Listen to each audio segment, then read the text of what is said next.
Hello, welcome to Get Your Mind On. I'm Lori Stohs. Know yourself best and surround yourself with the rest. That's an interesting line. That's an interesting quote. Came up with that a few years ago as I was working with a large organization and we were talking about our strengths. We were talking about partnering. And we sometimes think about how can we be everything? How can we be the best leader? How can we be the best in our role? That, Lori, you've talked about these strengths concepts and you've talked about how I need to use my strengths, but I want to be everything. I want to do everything and be the best. And many times we do.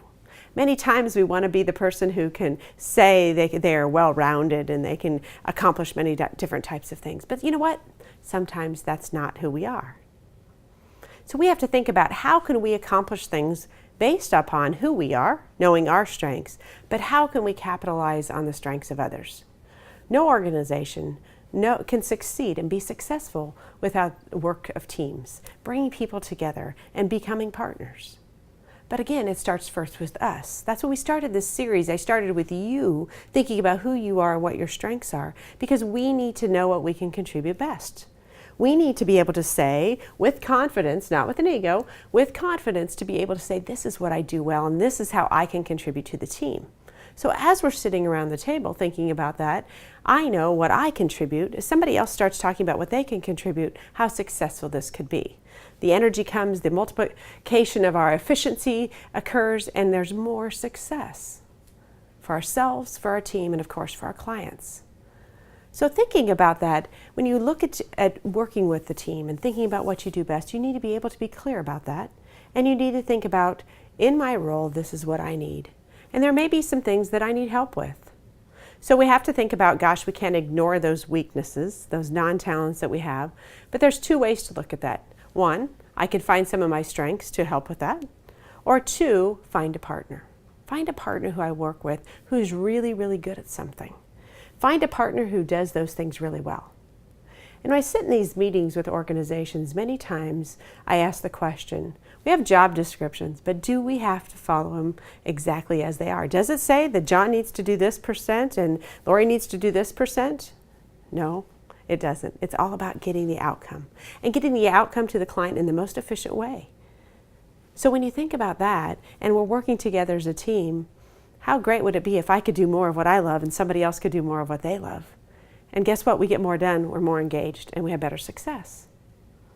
So thinking about that and looking around at your team and thinking about who do I need to partner with, knowing and being aware that, you know, it's interesting, the other day I had a gentleman who had lots of great thinking themes and no relationship talent. And he had a lot of execution. So he was a good thinker and could get things done, but he really wasn't in tune with how people are feeling. And he was, you know, kind of taken back by that, saying, oh my gosh, I need to build relationships. Now, we all know he builds relationships, but he builds them by asking questions. He builds them by being interested in the people versus being a little bit warm and fuzzy. Not a right or wrong, it's just a different way. So when we talked about that and we talked about the client relationships that we had and maybe how that got in the way, right across the table was a young gal who had a ton of relationship talent. And they've been working in silos, not really capitalizing on each other. And all of a sudden they recognized, wow, she has all of this and I have this. How can we partner better together?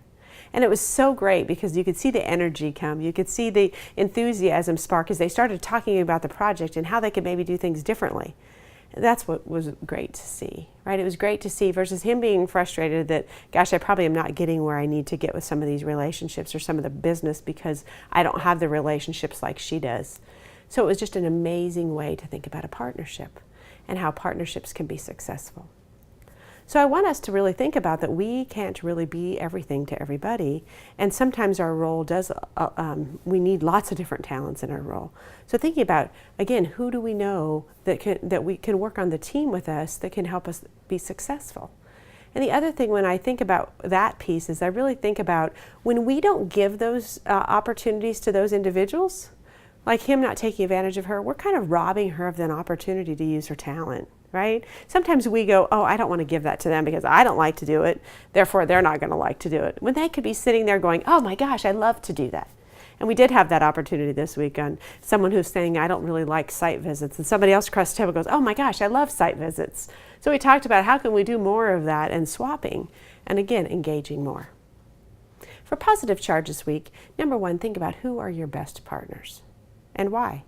And number 2, think about those things that you aren't so great at, but you know someone who surrounds you are really good at. And think about how you can utilize them in your day-to-day work. So when we did some research years ago on leaders, many people are always saying, what makes the best leader? What makes the best manager? There's certain behaviors that of course do that. But really at the end of the day, when we looked at those leaders and those managers, they all have a profile that fits them.